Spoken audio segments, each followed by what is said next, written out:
तो आज हम लोग इतिहास में कल हम लोग देखे थे कि कैसे BC AD BCE CE term का यूज किया जाता है, ये समझ गए थे। इतिहास में कुछ और भी शब्दों का इस्तेमाल किया जाता है, जैसे दशक। दशक दशक को इंग्लिश में डिकेड भी कहा जाता है, DECADE, डिकेड। दशक का मतलब है 10 वर्ष। अब अगर कहे कि एक दशक पहले, यानी 10 वर्ष पहले की बात है, ठीक है। इसी तरह से टर्म आएगा आपको पूर्वार्ध। पूर्वार्ध पूर्वार्ध को इंग्लिश में कहा जाता है first half, FIRST, first half. पूर्वार्ध यानी कि फर्स्ट हाफ, यानी कि आप कह सकते हैं कि अगर 1 वर्ष से लेकर के 100 वर्ष तक की अवधि है, तो 1 से लेकर के 50 वर्ष तक के साल को पूर्वार्ध कहा जाता है। यानी 1 वर्ष से लेकर के 50 वर्ष तक को पूर्वार्ध कहा जाता है। अब कहा जाए कि 18वीं शताब्दी की पूर्वार्ध की बात है, तो इसका मतलब यह है कि 1750 तक की बात है। 1700 से लेकर के 1750 तक की बात है, कह दिया जाएगा 18वीं शताब्दी के पूर्वार्ध की बात है। तो यानी 1700 से 1750 तक की बात है। आपसे या फिर ये स्टेटमेंट मिल जाए कि 18वीं शताब्दी के प्रारंभिक दशक में, तो प्रारंभिक दशक यानी कि 1710, 1720, ये इतिहास में आपको टर्म मिलेगा सुनने को। 18वीं शताब्दी यानी कि 1700 प्लस। तो हमने कहा कि पूर्वार्ध, तो अगर कहे कि 18वीं शताब्दी के पूर्वार्ध की बात है, तो यानी कि 1750 से पहले की बात है, ठीक है। ये पूर्वार्ध शब्द का मतलब ये होता है। समझ में आया? इसी तरह से एक टर्म यूज होता है शताब्दी। शताब्दी या सदी, इसको इंग्लिश में, हिंदी में सदी या शताब्दी। इंग्लिश में इसके लिए जो टर्म यूज किया जाता है वो है सेंचुरी, CENTURY, सेंचुरी, यानी कि सेंचुरी। जैसे हम लोग क्रिकेट में देखते हैं, सुनते हैं कि उसने शतक लगाई, सचिन ने शतक लगाया, यानी 100, ये 100 के आंकड़ों को बताता है। अगर कहें हम कि 18वीं शताब्दी की बात है, तो यानी कि 1700 से प्लस की बात है 18वीं शताब्दी। तो सदी या शताब्दी का मतलब होता है 100 वर्ष। इसी तरह से एक और टर्म यूज होता है सहस्राब्दी।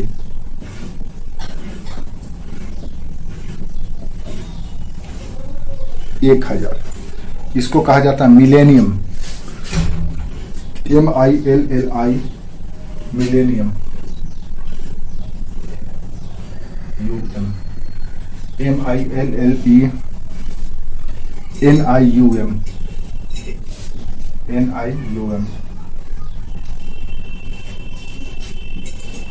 NIUM, मिलेनियम यानी सहस्राब्दी। हम कहें कि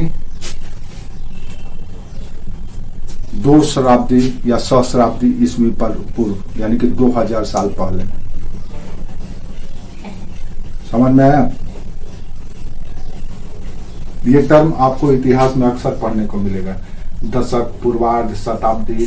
अब अगर पूर्वार्ध के बाद उत्तरार्ध कर दिया जाए, ये पूर्वार्ध है, हाँ, MILLENIUM,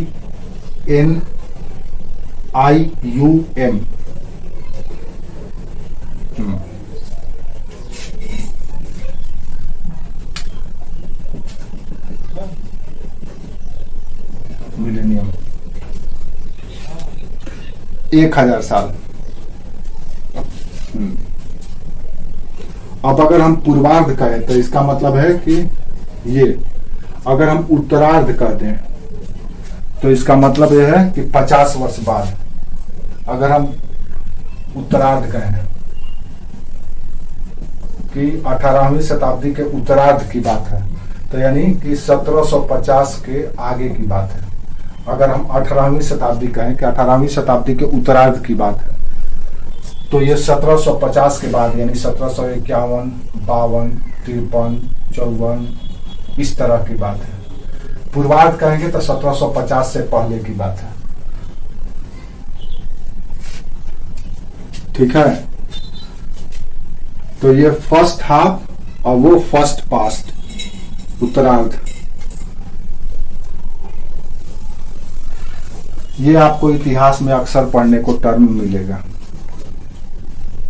तो आप कंफ्यूज मत होइएगा कि ये क्या है। उत्तरार्ध के लिए सेकंड हाफ भी यूज किया जाता है, SECOND, सेकंड हाफ, या फर्स्ट पास्ट भी कह सकते हैं या सेकंड हाफ भी कह सकते हैं, दोनों टर्म यूज किया जाता है।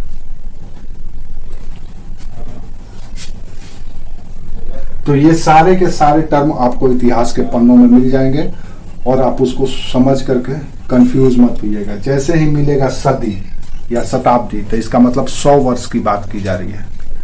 अगर हम कहें कि आज से 1 सदी पहले की बात है, तो यानी कि अभी कहां पे है, 2022 में, तो इसका मतलब 1 सदी पहले की बात है, मतलब 1922 की बात है। ठीक है, अगर हम कहें कि 2 सदी पहले की बात है या 2 शताब्दी पहले की बात है आज से, तो आज है 2022, तो 2 शताब्दी पहले क्या हो जाएगा, 1822, यही होगा। आज अगर 2022 है तो 100 साल पहले क्या हो जाएगा, 1922, 100 साल और पहले क्या हो जाएगा, 1822, यानी कि 2 सदी पहले की बात है, यानी 1822 की बात है। ठीक है, अगर हम कहें कि आज से 2 मिलियन ईयर अगो, आज से 2000 साल पहले या 2 सहस्राब्दी पहले की बात है, हमने ये बोला कि आज से 2000 साल पहले भारत के लोग या हिंदू अफगानिस्तान में भी रहते थे। पूरा अफगानिस्तान हिंदुओं का था, पूरा ईरान तक हिंदुओं का प्रभाव था 2 सहस्राब्दी पहले। तो इसका मतलब ये हो गया कि आज क्या है, 2022, तो पहले क्या हो जाएगा, 2000 साल पहले सिर्फ 22 ईस्वी में, 2022 में से 2000 घटा दोगे तो कितना बचेगा, ओनली 22 बचेगा। यानी 22 ईस्वी में भारत के हिंदू अफगानिस्तान में भी रहते थे, यानी पूरा अफगानिस्तान हिंदुओं का था। समझ में आया?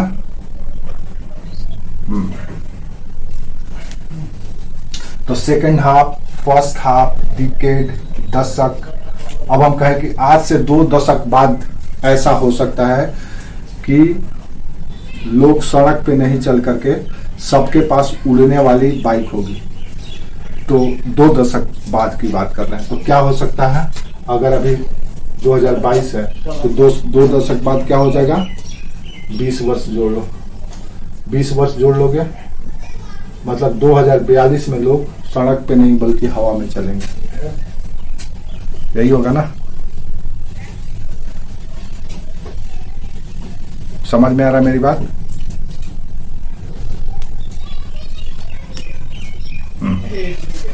चलो, अच्छी बात है। तो ये इतिहास के कुछ मूल बातें हैं जो आपको समझना चाहिए। अब आइए देखते हैं हम भारत को, जिसका इतिहास, जिसका भूगोल, जिसका अर्थशास्त्र, जिसका पॉलिटिक्स, जिसका इकोनॉमी, सब कुछ हम भारत के बारे में पढ़ने वाले हैं। तो हमको जरूरी है कि हम ये जान लें कि भारत कैसा है, उसकी बाउंड्री क्या है, ये भी आपको जान लेना चाहिए। भारत को पहले आर्यावर्त के नाम से भी जाना जाता था। आर्यावर्त, इसको जम्बू द्वीप के नाम से भी जाना जाता था। वो भारत कुछ इस शेप में है। ये श्रीलंका है,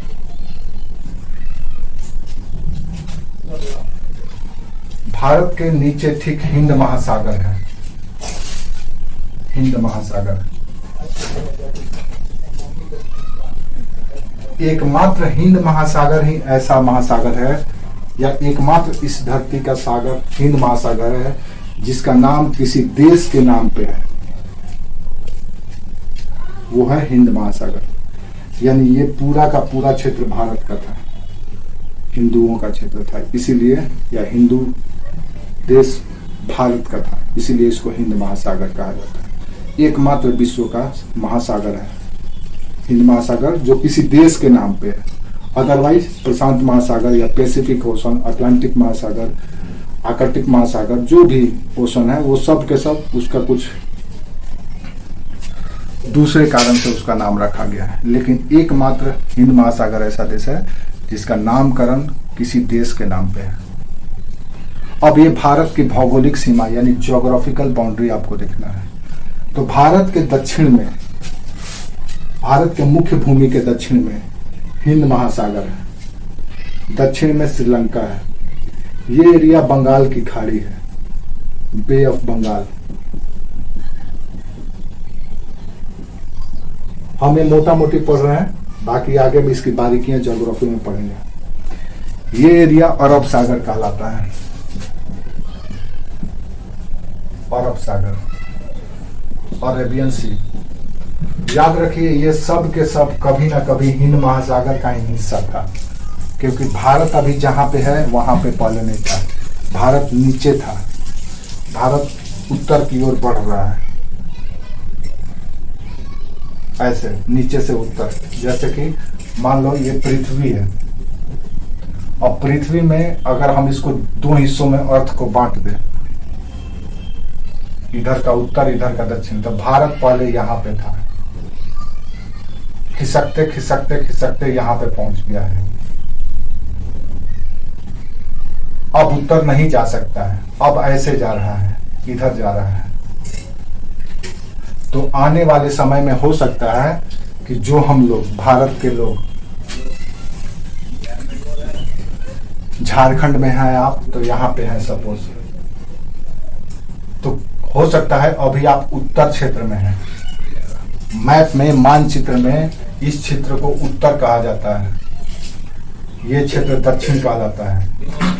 यानी ऊपर वाला सिरा उत्तर, दक्षिण वाला सिरा, नीचे वाला सिरा दक्षिण, पूरब वाला, ये दाहिना वाला सिरा पूरब कहलाता है और बायां वाला सिरा पश्चिम कहलाता है। मैप में, किसी भी मानचित्र में अगर आपको दिशा दिखाना हो, दिशा प्रदर्शित करना हो, और हम कहें कि हम भारत के पूर्वी क्षेत्र में रहते हैं, तो हम कहाँ मिलेंगे? इधर मिलेंगे, इधर मिलेंगे, इधर मिलेंगे कि इधर मिलेंगे?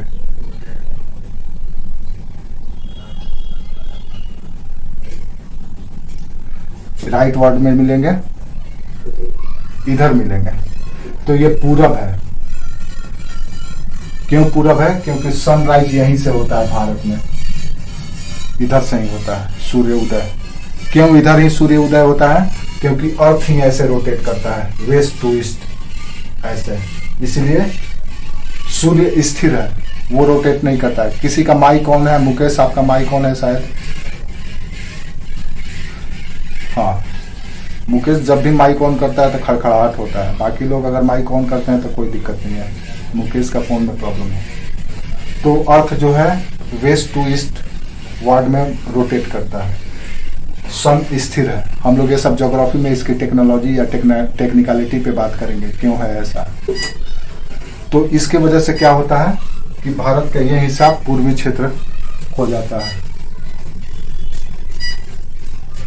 तो ये पूरब है, ये पश्चिम है, ये उत्तर है, दक्षिण है।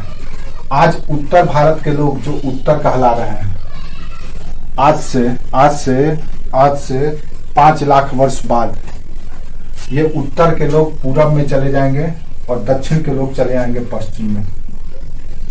5 लाख वर्ष के बाद उत्तर भारत जो कहलाता है वो चले जाएगा पूरब में, दक्षिण का क्षेत्र चले जाएगा पश्चिम में, और पूरब का क्षेत्र चले जाएगा दक्षिण में, और पूरब का क्षेत्र दक्षिण में और पश्चिम का क्षेत्र उत्तर में। क्यों? क्योंकि भारत ऐसे चल रहा है अभी भी, हर वर्ष 5 सेंटीमीटर की गति से मूव कर रहा है। 5 सेंटीमीटर्स, इसको कहा जाता है प्लेट टेक्टोनिक ज्योग्राफी में। तो इस प्लेट टेक्टोनिक के वजह से भारत पहले जहां पे था इक्वेटर से नीचे, इक्वेटर से ऊपर आ गया है, 6 डिग्री पे आ गया है। पहले 12 डिग्री पे था, साउथ लैटिट्यूड पे, दक्षिणी गोलार्ध में था। आज आ गया है बढ़ते बढ़ते 6 डिग्री नॉर्थ लैटिट्यूड पे। और अब पहले ऐसे जा रहा था, अब ऐसे घूम रहा है। पहले ऐसे भारत गति कर रहा था, अब ऐसे ना जाकर के यहाँ पे हिमालय मिल गया है, तिब्बत का पठार मिल गया, इसलिए टकरा करके भारत का प्लेट अब ऐसे गति करने लगा है, ऐसे। तो ये पलटी हो जाएगा। तो भारत का दक्षिणी सिरा में हिंद महासागर है, पूरब में बंगाल की खाड़ी है, पश्चिम में अरेबियन सागर है, उत्तर में हिमालय पर्वत है, ये हिमालय है। इधर राजस्थान का मरुस्थल है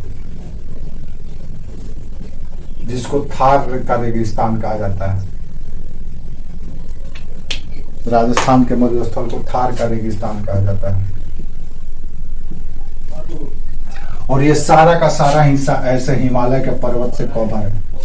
हिमालय पर्वत सिर्फ आप ही के यहाँ हिमालय इसका नाम है। ये यूरोप से, मिडिल एशिया से आया है, पामीर के गांठ से यहाँ से निकला है और ऐसे आया है। ऐसे भी गया है पर्वत, इधर भी गया है पर्वत, इधर भी गया है पर्वत। ये ज्योग्राफी का विषय है जो हम लोग बाद में पढ़ेंगे। तो यहाँ से हिमालय पाकिस्तान के क्षेत्र से होते हुए पूरा भारत और इधर म्यांमार को सीमा, बर्मा को सीमा बनाते हुए बंगाल की खाड़ी में आ जाती है और ये अंडमान और निकोबार द्वीप के रूप में दिखाई देता है। तो अंडमान और निकोबार द्वीप कुछ और नहीं बल्कि हिमालय की एक श्रेणी है अराकानियोमा, उसी का सागर में उठा हुआ भाग है जिसको हम लोग अंडमान निकोबार आइलैंड कहते हैं। तो इस तरह से भारत का प्राकृतिक बाउंड्री है या नेचुरल बाउंड्री है, जिस भारत के इतिहास की आप बात करने वाले हैं। समझ में आया? समझ में आ रहा है कि बाउंस कर रहा है?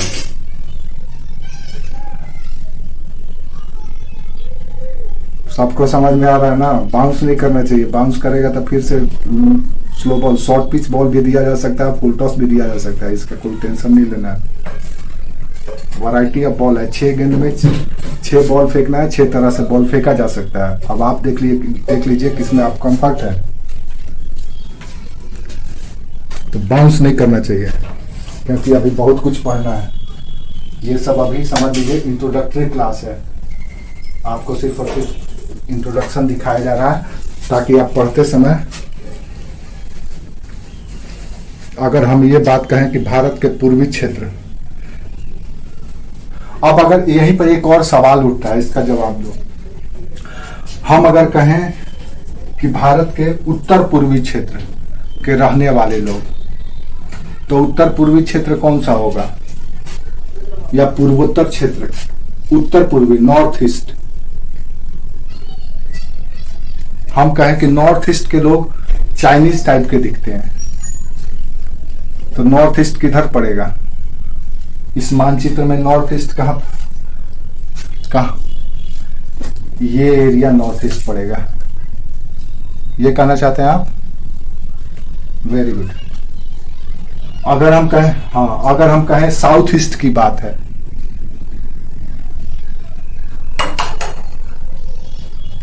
साउथ ईस्ट की बात है,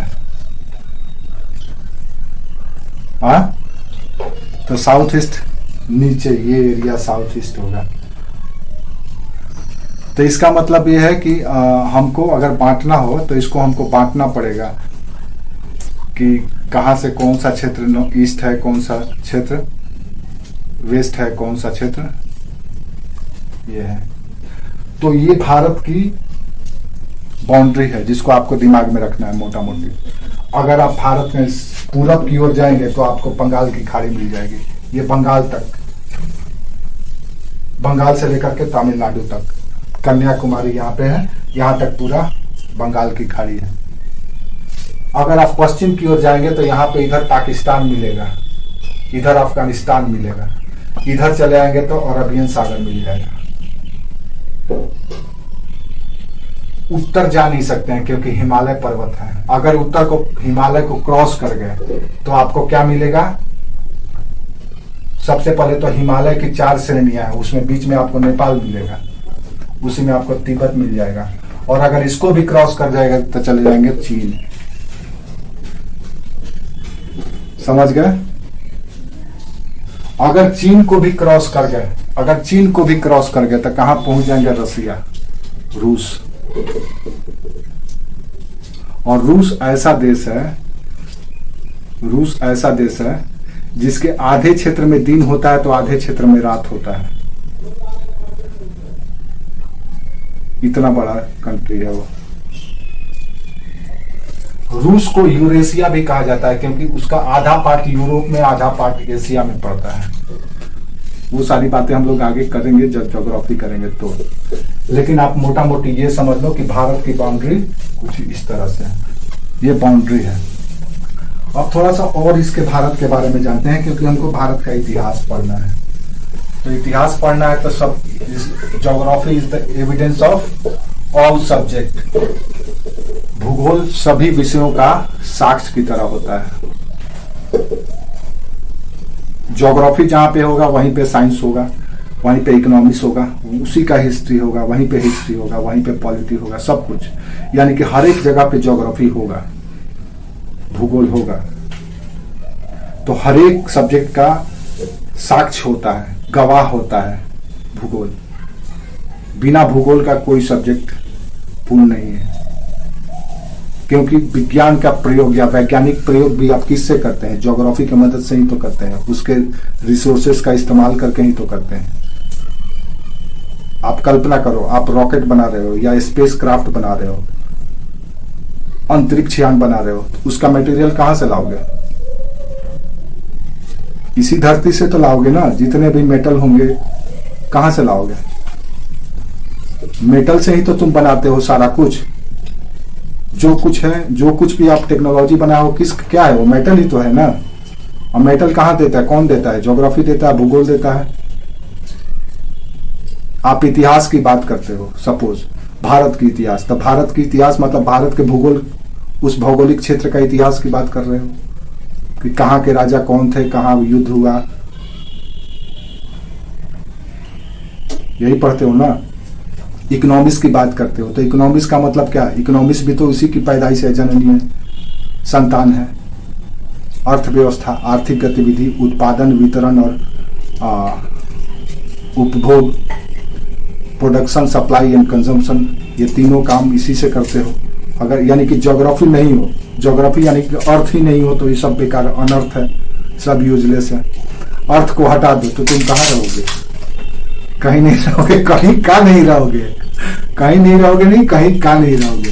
तो geography is the witness of all subject. ये हर एक सब्जेक्ट का गवाह है, साक्ष्य। ये रहेगा तो इतिहास है। इसीलिए भूमि की रक्षा की जाती है। हम आज बॉर्डर पे, हम अपने बॉर्डर पे यहाँ पे भी सैनिक लगा के रखे हैं, इधर भी सैनिक लगा के रखे हैं, समुद्र में भी सैनिक लगा के रखे हैं, इधर भी सैनिक लगा के रखे हैं। क्यों भाई? अपने ज्योग्राफी को, अपने भूगोल को सुरक्षित रखने के लिए, ताकि हम इसके अंदर में अपना डेवलपमेंट का काम कर सकें, पढ़ सकें, रह सकें, भ्रमण कर सकें, विकास कर सकें। समझ में आया? Very good. अब आगे बढ़ते हैं हम ज्योग्राफी। अब भारत को थोड़ा और दूसरे नजरिए से देखते हैं। इतिहास पढ़ने वाले हैं तो इतिहास को जानने से पहले भाई भारत को ही पहले जान लें, क्या है भारत, तब तो इतिहास को समझेंगे। नहीं तो हम कह देंगे कि दक्कन क्षेत्र में ये राज्य था, हम कह देंगे कि बिहार में फलना साम्राज्य था, मगध साम्राज्य था, मौर्य साम्राज्य था, गुप्त साम्राज्य था। हम कह देंगे दिल्ली सल्तनत, मुगल साम्राज्य था। तो पता तो चलेगा कि मुगल साम्राज्य कहाँ पे था। अकबर, बाबर, जहांगीर, औरंगजेब रटने से तो कुछ होगा नहीं, पहले तो ये जानना पड़ेगा कि वो है कहाँ पे।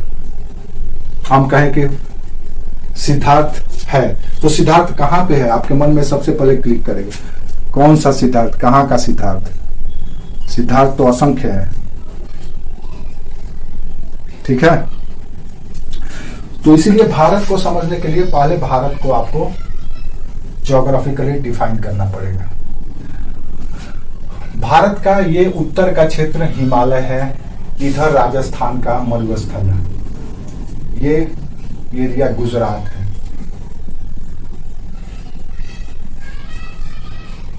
अब इसका हम भौतिक विभाजन करते हैं या फिजिकल डिवीजन।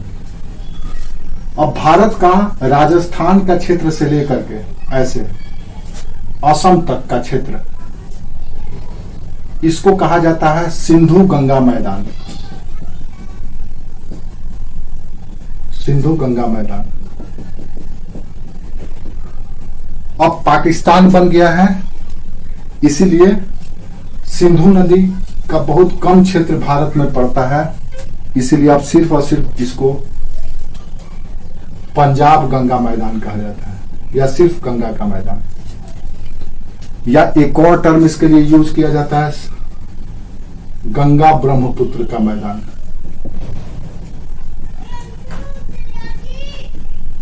किसका वीडियो कट गया, किसी को नहीं दिख रहा? जिसको नहीं दिख रहा वो दोबारा लॉगिन करो, जिसको नहीं दिख रहा वो काट करके दोबारा फटाक दे लॉगिन कर लो, दिखने लगेगा।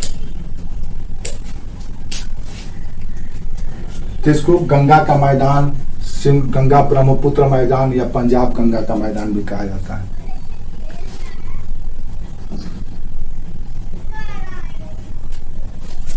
ठीक है, ये आ गया। मिथुन दिखाई दे रहा है?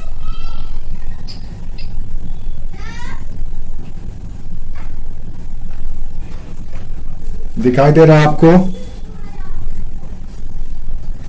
दिखाई दे रहा है? नहीं दिख रहा? नहीं दिख रहा तो उसको काट करके बाहर निकलो और फिर से लॉगिन करो, दिखने लगेगा।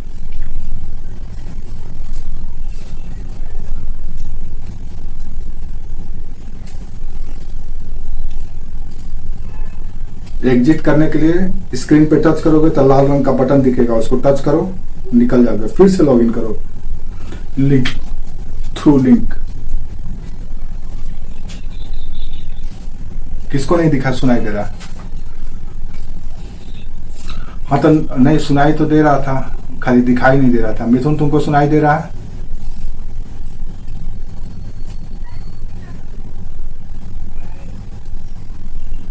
मिथुन आपको सुनाई दे रहा?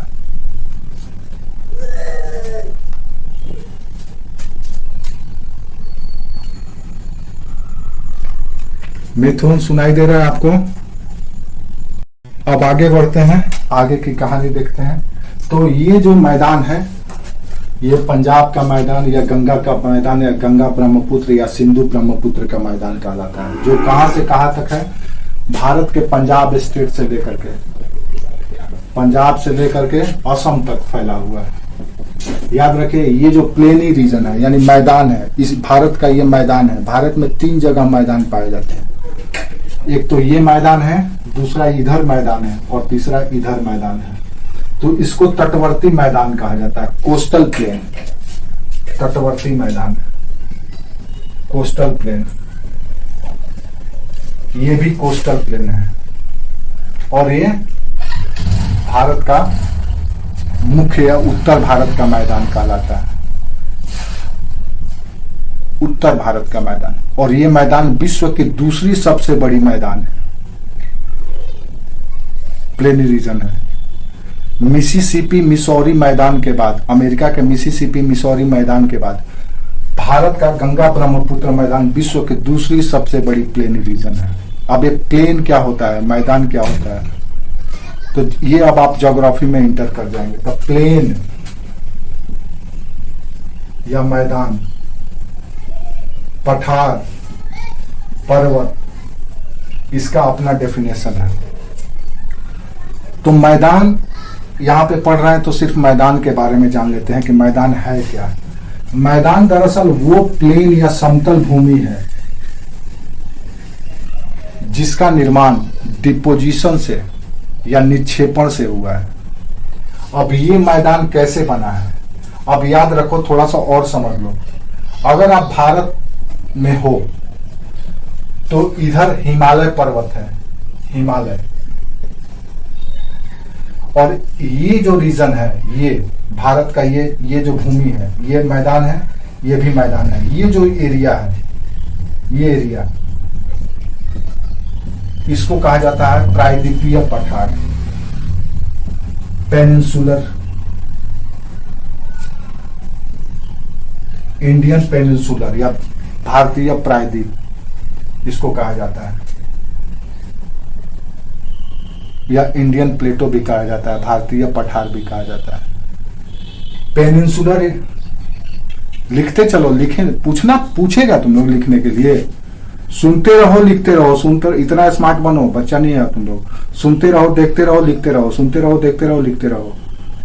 कान, आंख, हाथ तीनों चलना है, मुंह भी चलाना है, नाक अपने आप चलाते रहना, नहीं तो बंद हो जाएगा तो तुम भी बंद हो जाएगा।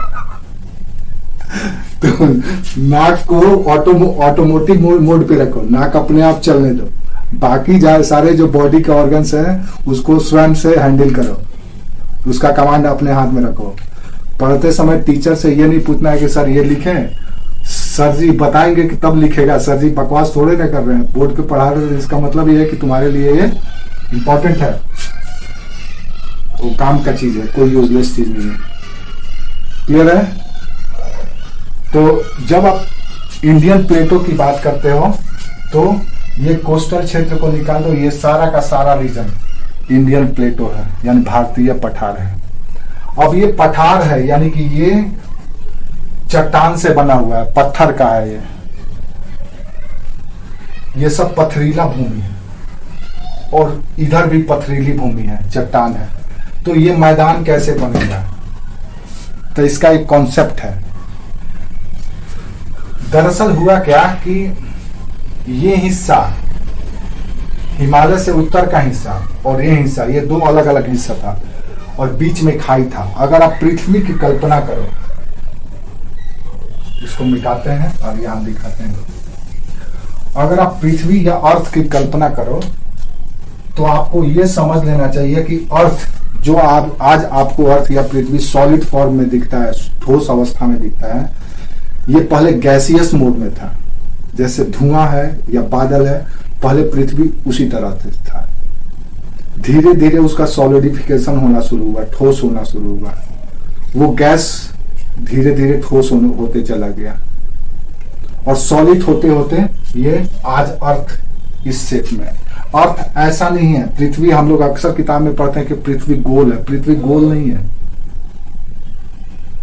आप पृथ्वी को आप ऐसे देखते होंगे सिनेमा में या किताब में, पता नहीं जहां भी देखते होंगे एकदम ऐसे है, ऐसे नहीं है। पृथ्वी का जो शेप है वो जियाइड शेप है, यानी कहीं पे ऐसे है तो कहीं पे ऐसे है, कहीं पे ऐसे है तो कहीं पे ऐसे है। ये इस शेप में अर्थ है, कहीं निकला है कहीं धंसा है, कहीं निकला है कहीं धंसा है, इसलिए अर्थ का जो शेप है उसको जियाइड शेप कहा जाता है। न कि ये संतरे की तरह है, नारंगी की तरह है, और ना ही अंडे की तरह है, जो अभी तक से आप किताब में पढ़ते आए हो। तो अर्थ का जब सॉलिडिफिकेशन होना शुरू हुआ, ठोस होना शुरू हुआ, तो उसके कई क्षेत्र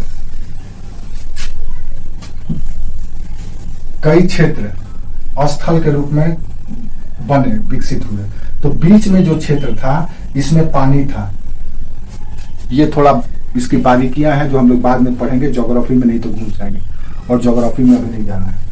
तो ये जल था, वाटर बॉडी था यहाँ पे। तो भारत में भी कुछ ऐसा ही था। भारत का ये भूमि चट्टानी था, इधर तिब्बत का पठार था, बीच में खाई था।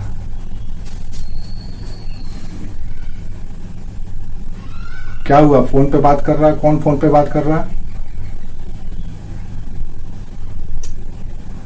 मिथुन, तुम क्लास के समय में फोन पे बात करता है? हमको सब दिख रहा है। रेड कलर का टी शर्ट पहना है, फोन पे बात कर रहे हो। क्या हुआ, रमेश निकल गया था क्या?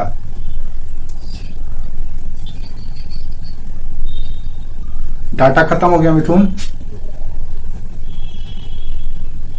डाटा खत्म हो गया?